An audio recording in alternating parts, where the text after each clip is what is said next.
করণীয় এবং কি কি বর্জনীয় এই বিষয়গুলো আমরা সকলে কোরআন ও হাদিস থেকে জানার চেষ্টা করব সকলে বলি ইনশাআল্লাহ। গুনাহ থেকে বাঁচার উপায় দুইটি উপায় সম্পর্কে আমরা আলোচনা করেছিলাম। মনে আছে? এক নাম্বার হলো খাঁটি তওবা করা। এক নাম্বার খাঁটি তওবা করা আমরা কেসে জুমায় আলোচনা করেছিলাম।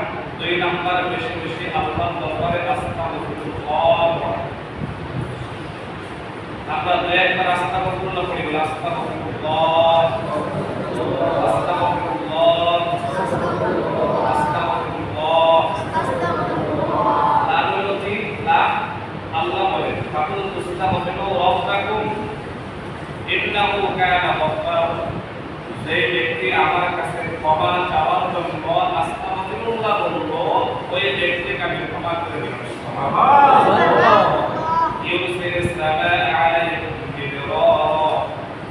আল্লাহ ক্ষমা করে দিলেন, আবার পুরস্কার দিতেছেন। ইউসিরিস সালাম আলাইকুম বিদরা।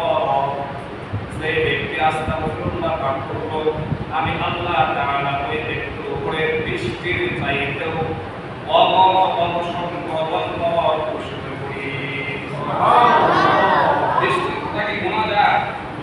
বৃষ্টির ফোঁটা যখন গোনা যায় না, আল্লাহ রহমত এমন ভাবে বর্ষিত হয় আস্তাগফিরুল্লাহ বলনেওয়ালা বান্দার উপরে, যে পুরো বান্দা গণনা করতে পারে না।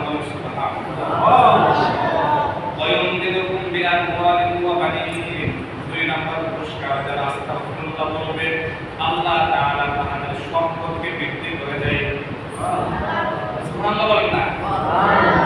সন্তান বৃদ্ধি করে দেয়, সম্পদ বৃদ্ধি করে দেয়, টাকার মালিক বানায় দেয়, সুস্থতা নিয়ামত দান করে আল্লাহ।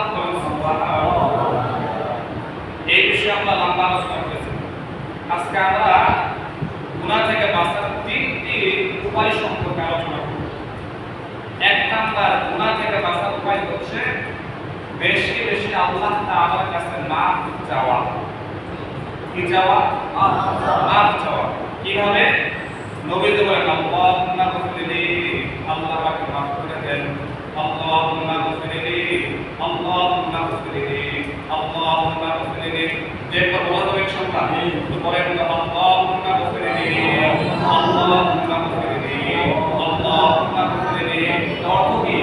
আল্লাহ আমাকে মাফ করে দেন, আল্লাহ আমাকে মাফ করে দেন, আল্লাহ আমাকে মাফ করে দেন। যেমন আমরা কি গুনাহ করি না? যে আমরা হাতের গুনাহ করি, আল্লাহর কাছে বলবো আল্লাহ আল্লাহ যদি আমাকে হাতের গুনাহ ক্ষমা করে দেন। জবানের গুনাহ করি, আল্লাহর কাছে বলবো আল্লাহ যদি আমার জবানের গুনাহ মাফ করে দেন। আমরা পা দ্বারা গুনাহ করি, বলতে কারি আমার পায়ের গুনাহ ক্ষমা করে দেন। আমরা চোখের দ্বারা গুনাহ করি, আল্লাহ আমার চোখের গুনাহ ক্ষমা করে দেন। এরকম ভাবে একটি একটি অঙ্গ প্রত্যঙ্গ করে করে আমরা আল্লাহ তাআলার দরবারে করি, আল্লাহ আমার পায়ের গুনাহ মাফ করে দেন, আল্লাহ আমার জবানের গুনাহ মাফ করে দেন, আল্লাহ আমার চোখের গুনাহ মাফ করে দেন, আল্লাহ আমার কানের গুনাহ মাফ করে দেন, আল্লাহ আমার অঙ্গ প্রত্যঙ্গ সব গুনাহগুলো আপনি ক্ষমা করে দেন। আপনাদের কি বিশ্বাস আল্লাহ ক্ষমা করবে না করবে না? করবে। হ্যাঁ, দলিল আছে। আল্লাহ যে ক্ষমা করে কি আছে? দলিল আছে, দলিল দিতেছে। আল্লাহ তাআলা ক্ষমা করার দোয়া শিখাইয়া দিয়েছেন। বলেন সুবহানাল্লাহ।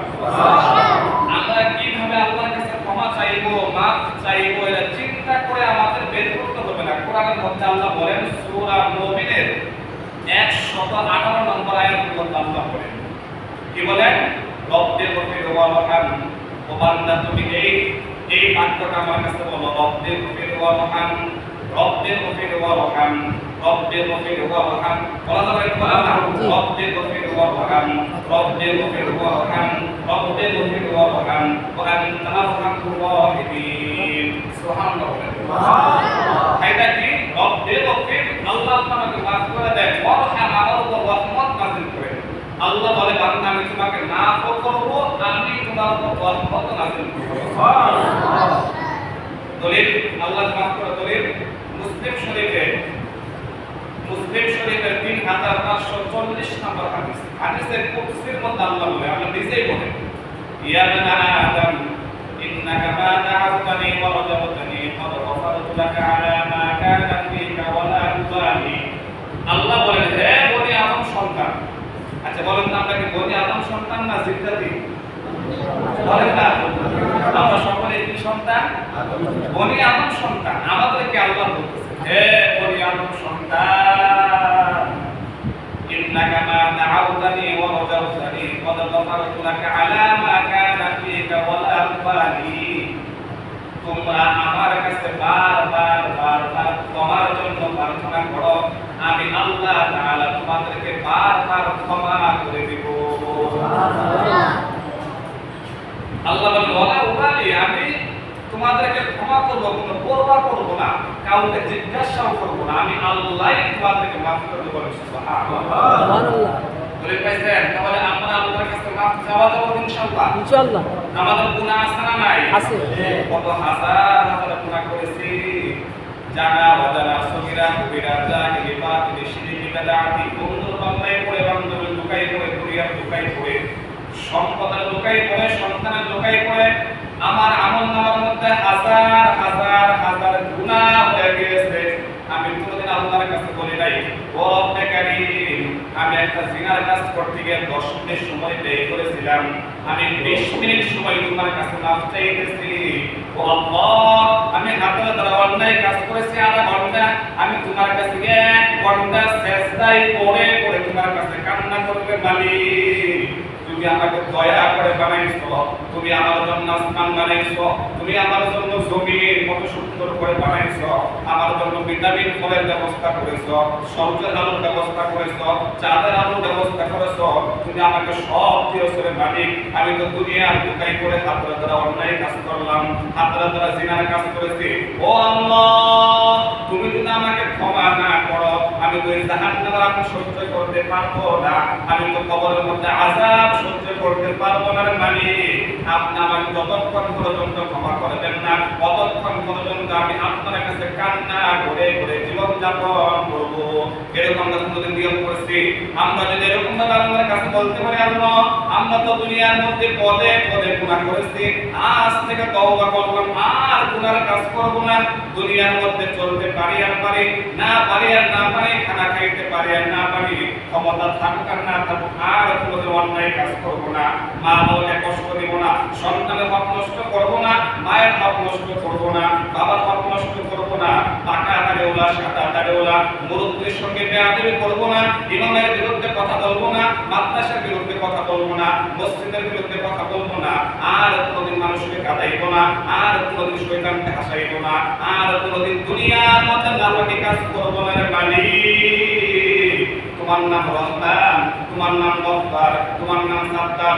ও জিবরাইলের মালিক, ও মিকাইলের মালিক, ও মুহাম্মদ সাল্লাল্লাহু আলাইহি ওয়াসাল্লামের দয়ার মালিক, আপনি আমাকে মাফ করে দেন। আল্লাহর কসম খেয়ে বলতে পারি, লিল্লাহি আল্লাহি আল্লাহি, তিনটা কসম খেয়ে বলে দিলাম, আপনারা আমি যদি আল্লাহর কাছে বারবার প্রতিদিন এরকম ভাবে তওবা করতে পারি, আল্লাহ বলে, বান্দা উদউনি আস্তাজিব লাকুম, বান্দা আমাকে তুমি রাতে ডাক দিবা, আমি তোমার ডাকে সাড়া দিব।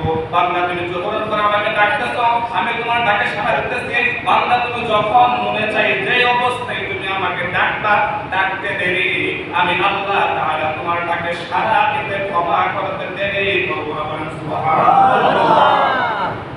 এক নাম্বার হচ্ছে গুনাহ থেকে বাঁচার উপায় হচ্ছে বেশি বেশি আল্লাহর কাছে মাফ চাওয়া।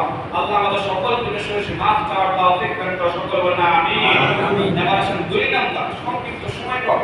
2 নাম্বার হচ্ছে গুনাহ থেকে বাঁচার উপায়। 2 নম্বর উপায় হচ্ছে নবীর সুন্নাত তরিকায় জীবন যাপন করা, নবীকে অনুসরণ করা, নবীকে মুহাব্বত করা। এখন নবীকে অনুসরণ কিভাবে করবেন? নবীকে মুহাব্বত করলে ফায়দা কি, লাভ কি? আমরা তো মুসলমান, এমন মুসলমান যদি ফায়দা না হয়, লাভ না হয়, পিছনেও যাই না, কাছেও যাই না, যেদিকে লাভ আছে ওদিকে আমরা আছি, ঠিক কি না? তাহলে আল্লাহ বলেন সূরা আল ইমরানের 31 নম্বর আয়াতের মধ্যে আল্লাহ বলেন, কুল ইন কুনতুম তুহিব্বুনাল্লাহ, হে নবী, আপনি আপনার উম্মতদেরকে, আমার বান্দা বান্দীদেরকে জানায় দেন, শোনায় দেন, বয়ান করে দেন, যারা আমার ভালোবাসা পেতে চান। আচ্ছা বলেন তো, কষ্ট করে মুহাব্বত রমজানে এতই মাফ করবেন, একটু বলেন তো, আমরা সবাই আল্লাহর ভালোবাসা পেতে চাই কি চাই না? সবাই চাই আমরা। তাহলে আল্লাহর যদি ভালোবাসা পেতে চান, তাহলে একটা শর্ত মানতে হবে, ফাত্তাবিউনি ইউহদিকুমুল্লাহ, যে ব্যক্তি আল্লাহ তাআলার ভালোবাসা পেতে চায়, যে ব্যক্তি আল্লাহকে মুহাব্বত করতে চায়, আল্লাহর রহমতের নিচে থাকতে চায়, আল্লাহর জান্নাতের মেহমান হতে চায়, আল্লাহর সঙ্গে দেখা করতে চায়, যে ব্যক্তি আল্লাহর নামে, যে ব্যক্তি আল্লাহ তাআলার নামটা উচ্চারণ করবে, ফেরেশতাদের সামনে প্রশংসা করবে, এরকম যদি মনের মধ্যে ইচ্ছা থাকে তাহলে সত্য কি কাত্তাই নবুনি ইউতিলুকুমুল্লাহ, অবশ্যই অবশ্যই অবশ্যই তোমরা আমার পয়গম্বরকে অনুকরণ করবা। সুবহানাল্লাহ। নবীকে অনুকরণ করতে হবে। আমরা যদি নবীকে অনুকরণ করি, নবীকে অনুকরণ করা অনেক কথা আছে। যেমন নবীকে অনুসরণ করা কি, নবীর যেভাবে খানা খাইতেন সেইভাবে খানা খাওয়া, নবীর সুন্নতকে অনুসরণ করা, নবীর সুন্নতকে অনুসরণ করা মানে কি নবীকে অনুসরণ করা, নবী যেভাবে বাথরুমে যাইতেন ওইভাবে বাথরুমে যাওয়া, নবীকে অনুসরণ করা, নবী যেভাবে দুনিয়ার মধ্যে ঘুমের করে ঘুমাইতেন ওইভাবে ঘুমানো, নবীকে অনুসরণ করা, নবী দুনিয়ার মধ্যে যেভাবে খানা খাইতেন, যেভাবে ঘুমাইতেন, যেভাবে নামাজ পড়তেন, যেভাবে চলাফেরা করতেন, যেভাবে স্ত্রীর হক আদায় করতেন, যেভাবে সন্তানের হক আদায় করতেন, এক কথা নবীজি যেভাবে চলাফেরা করেছেন আমরা যদি ওইভাবে চলাফেরা করতে পারি তাহলে নবীকে অনুসরণ করা হলো। আর যদি নবীকে অনুসরণ করে করে জীবন যাপন করতে পারি আল্লাহ তাআলা আমাদেরকে পুরস্কার দিবে না দিবে না? দিবেনি? আমরা কোরআন থেকে জানবো, আলতু ফালতু কথা বলতে হবে না, কোরআন থেকে বলি। ওয়া রাসূলুল্লাহুম যুনুবাকুম, দুইটি পুরস্কার কথা বলেছেন। এক নাম্বার, বান্দা তুমি নবীকে অনুসরণ করবা, করতে গেলে একটু কষ্ট হবে, করতে গেলে একটু মেহনত হবে, করতে গেলে একটু দুনিয়া ছাড়তে হবে, বাড়ি ঘর ছাড়তে হবে, একদিন দুই দিন তিন দিন চার দিন একেবারে 10 দিন 15 দিন 20 দিন এমনকি 40 দিনও তোমাকে ছাড়তে হবে। দুনিয়ার মহাব্বত ছাড়তে হবে, সন্তানের মহাব্বত ছাড়তে হবে, স্ত্রীর মহাব্বত ছাড়তে হবে, নিজের এলাকা ছেড়ে বিভিন্ন জায়গায় তোমাকে আমলের মতন আল্লাহর পাগলামি করতে হবে। তুমি যদি করতে পারো এক নাম্বার পুরস্কার গ্রহণ করো, আমি আল্লাহ তাআলা তোমাকে জানায়া দিলাম জীবনের সব গুনাহগুলো মাফ করে দিব। যুনুবাকুম, আমি আল্লাহ তাআলা তোমাকে আমি ভালোবেসে দিব। যুনুবাকুম, জীবনের সব গুনাহগুলো ক্ষমা করে দিব। সুবহানাল্লাহ বলেন না? সুবহানাল্লাহ।